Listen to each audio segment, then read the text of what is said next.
அனைவருக்கும் மாலை வணக்கம்.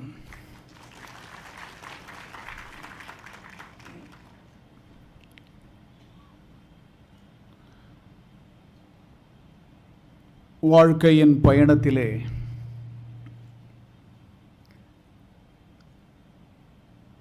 தொடர்ச்சியான நிகழ்வுகள் அனைவருக்கும் நிகழ்வதுண்டு. இந்த பயணத்தில், என்னுடைய பயணத்தில் அப்படியான ஒரு நிகழ்வு இந்த நாள். அந்த நாளில் என்னோடு இங்கு கலந்திருக்கக்கூடிய சகோதர சகோதரிகள், நீதியரசர்கள் அனைவரோடும்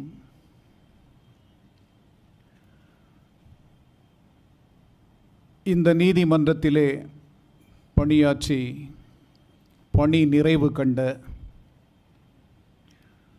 சமூகத்தின் பால் மிகுந்த அக்கறை கொண்ட நீதியரசர்கள் பால் Vasanthakumar,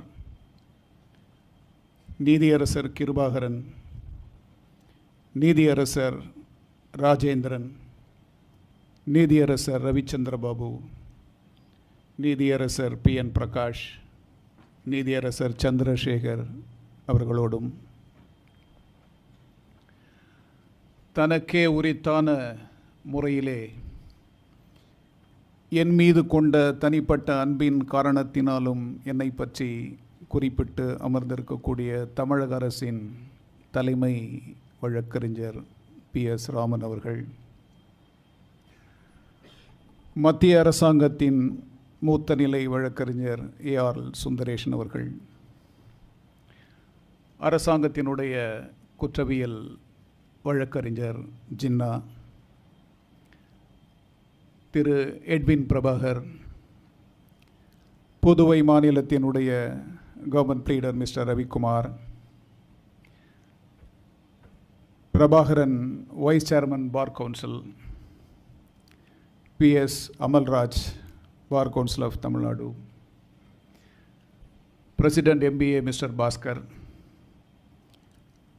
MHAA president mister Mohanakrishnan, பெண் வழக்கறிஞர்கள் சங்கத்தின் லூயிசா ரமேஷ், லா அசோசியேஷன் திரு செல்வராஜ், மற்ற வழக்கறிஞர்கள் சங்கத்தினுடைய அனைத்து உறுப்பினர்கள், நண்பர்கள், மூத்த வழக்கறிஞர்கள்,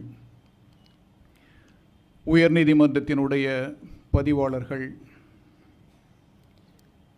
குறித்த கால அவகாசத்திலும் என் மீது கொண்ட அன்பால் இந்த அரங்கையே நிறைத்திருக்கக்கூடிய வழக்கறிஞர் நண்பர்கள், உங்கள் அனைவருக்கும் என்னுடைய வணக்கம்.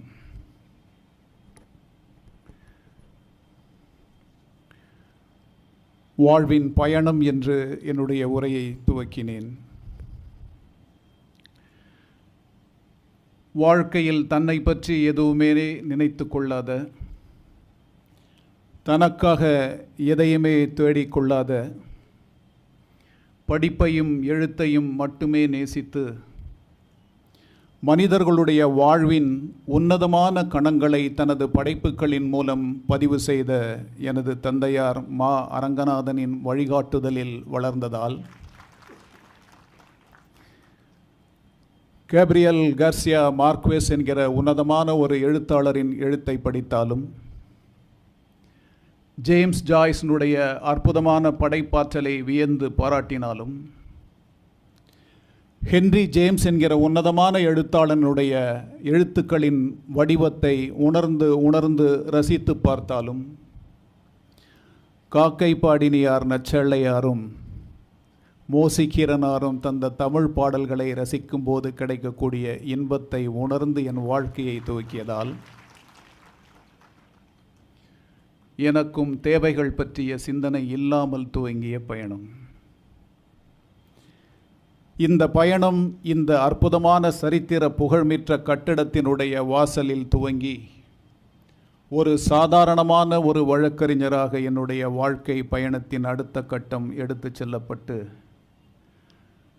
சிவில் குற்றவியல் நீதிமன்றங்களின் அனைத்து பிரிவுகளின் உள்ளீடாக அந்த பயணம் தொடர்ந்து ஏதோ ஒரு காரணத்தினால் என் மீது கொண்ட நம்பிக்கையால் அரசாங்கத்தின் வழக்கறிஞராக நான் நியமிக்கப்பட்டு வரிகள் சார்ந்த துறையிலே எனது பணி துவங்கி 1996 2001 வரை ஏறத்தாழ 18,000 வழக்குகளை தனிப்பட்ட முறையிலே நடத்தி பார்த்து அந்த பயணத்தின் அடுத்த கட்டம் சென்றது என்று சொன்னால், அன்பிற்குரிய PS ராமன் அவர்களுடைய எண்ணங்களினால் மீண்டும் 2007 நான் வரிகள் சார்ந்த துறையிலே வழக்கறிஞராக நியமிக்கப்பட்டு 2012 வரை அது தொடர்ந்து 2013 நான் இந்த நீதிமன்றத்திலே நீதிபதியாக நியமிக்கப்பட்டதும் இறைவனினுடைய செயல், வாழ்வின் பயணத்தின் அடுத்த கட்டம். இந்த பயணம் வாழ்க்கையில் நாம் அனைவருக்கும் உரித்தானது தான். பயணத்திலே விளைகின்ற விளைவுகள் மாறி வந்து நின்றாலும் எதிலுமே நமக்கானது என்கிற எந்த சிந்தனையும் இல்லாமல் இந்த பயணம் எடுத்து செல்லப்பட்டால் வாழ்க்கையில் ஒரு நிறைவு அனைவருக்கும் கிடைக்கும் என்கிற சிந்தனை தான் என் வாழ்க்கையை இயக்கி சென்றிருக்கிறது. சென்னையிலே மட்டுமே வாழ்ந்த நான் 1988 எனக்கான கடவுச்சீட்டு என்று சொல்லக்கூடிய பாஸ்போர்ட்டை எடுத்து அதை மீண்டும் புதுப்பிப்பதற்காக 2023 அந்த அதிகாரியின் முன்னால் சென்ற பொழுது அவர் என்னை வியந்து பார்த்து கேட்டார், எதற்கு இது உங்களுக்கு என்று. தமிழகத்தையும் ஆந்திராவையும் டெல்லியையும் தாண்டி எங்குமே பயணிக்காத நான் உலகத்தின் அத்தனை உன்னதமான படைப்புகளையும் படித்து பார்த்து ரசித்து அந்த அனுபவங்களை உணர்ந்திருக்கிறேன். இதுவும் வாழ்க்கையின் ஒரு பயணம்தான். இந்த பயணத்திலே ஒரு நீதிபதியாக 10 ஆண்டுகள் இந்த நீதிமன்றத்திலே கடந்து வந்து 11வது ஆண்டிலே என்னை நான் நிலைநிறுத்தினாலும் என்னுடைய மனதளவிலே, எனது நினைவின் அளவிலே எவரையும் நான் புண்படுத்தியதாக எனக்கு எந்த விதமான சிந்தனையும் இல்லை. என் முன் வந்து நிற்கக்கூடிய ஒரு இளைஞன் ஓராண்டு கூட தனது அனுபவம் இல்லாத நிலையிலே இருக்கக்கூடிய ஒரு இளைஞனானாலும் இந்த துறையிலே ஆகச்சிறந்த மூத்த வழக்கறிஞர்களாக தங்களை அடையாளப்படுத்தியவர்கள் வந்து நின்றாலும் இருவரையும் ஒன்றாகவே பார்க்கக்கூடிய மனநிலையோடு எனது பயணம் ஒரு நீதிபதியாக இந்த நீதிமன்றத்திலே நடந்திருக்கிறது. இது பதவி என்று நினைக்காமல் இது எனக்கு இடப்பட்ட ஒரு பணியாக கருதி இந்த பணியை இத்தனை நாட்கள் நான் தொடர்ந்து வந்திருக்கிறேன். என்னோடு பயணித்த நீதிபதிகள், அவர்களுடைய ஒத்துழைப்பு, பெரும்பான்மையான வழக்கறிஞர்களுடைய ஒத்துழைப்பு, அவர்களுடைய அன்பு, ஆதரவு, இது என்னை இந்த அளவிற்கு உயர்த்தி இருக்கிறது என்று சொன்னால் அதை காட்டிலும் எனக்கான சாதனை என்பது எதுவுமே இல்லை. அதைப்போல ஒரு நீதிபதி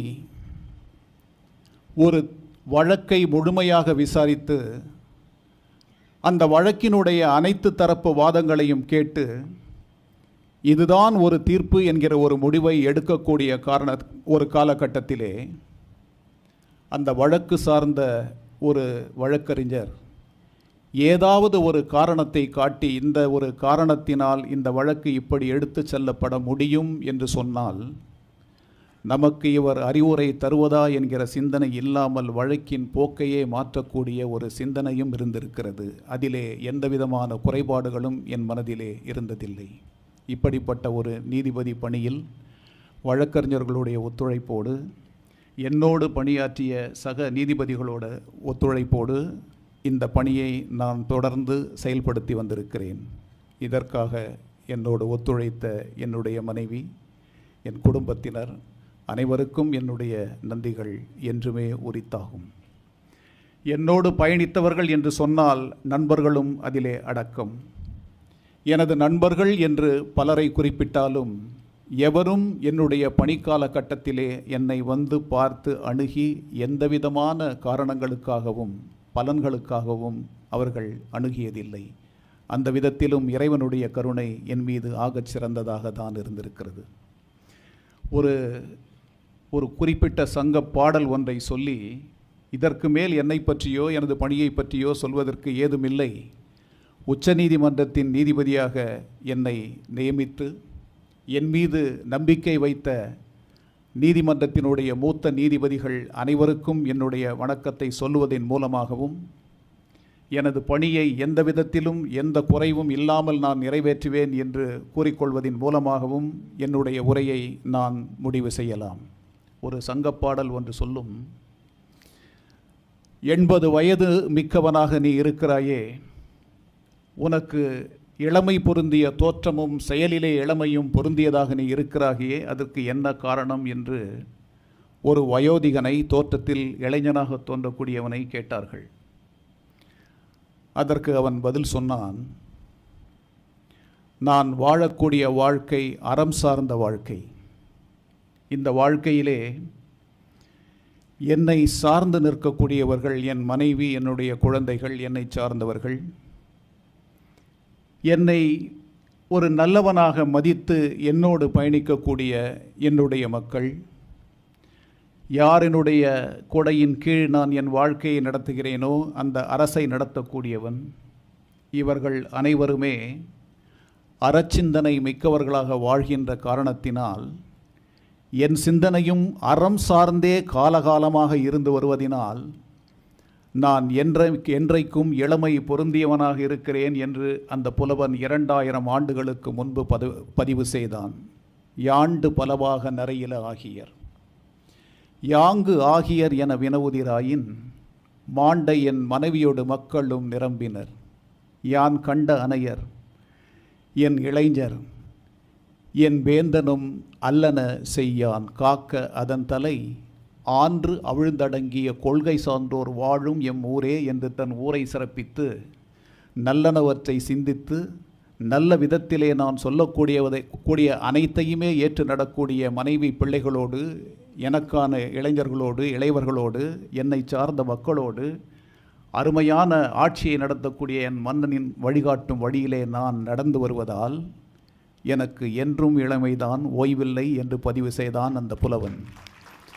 இந்த பாடலை மனதிலே இருத்தி பயணிக்கக்கூடிய எவருக்கும் தங்களுடைய பணியிலே தொய்வோ ஓய்வோ இல்லை என்று சொல்லி, என் மீது கொண்ட அத்தனை நல்ல உள்ளங்களுக்கும் அவர்களுடைய அன்பிற்கும் என்று என்னுடைய நன்றியை செலுத்தி, எனது பணி இறைவனுடைய ஆணையால் நடக்கக்கூடிய பணி, என்னை நன்றாக இறைவன் படைத்தனன் தன்னை நன்றாக தமிழ் செய்யுமாறே என்று சொல்லி 3000 பாடல்களை தந்தவனின் வழியில் வந்த பணி, நாமார்க்கும் குடியல்லோம் நமனையஞ்சோம் என்று சொல்லி பார்த்த ஒரு அற்புதமான தமிழ் கிழவனின் வழியிலே வந்த பணி, பித்தா பிறைசூடி பெருமானே அருளாளா என்று சொல்லிவிட்டு இறைவனை நண்பனாக ஆக்கி தந்த அந்த அற்புதமான ஒரு படைப்பாளியின் பணி, அனைத்தையும் இழந்துவிட்டாலும் உன்னை நீ இழந்து விடாதே என்று சொல்லி பார்த்த பட்டினத்தாரின் வழியில் நிற்கக்கூடிய பணி, உலகத்தினுடைய உன்னதமான எண்ணங்களை சார்ந்து நிற்கக்கூடிய பணி என்று சொல்லி, உங்கள் அனைவருக்கும் உங்களுடைய ஒத்துழைப்பிற்காக, அன்பிற்காக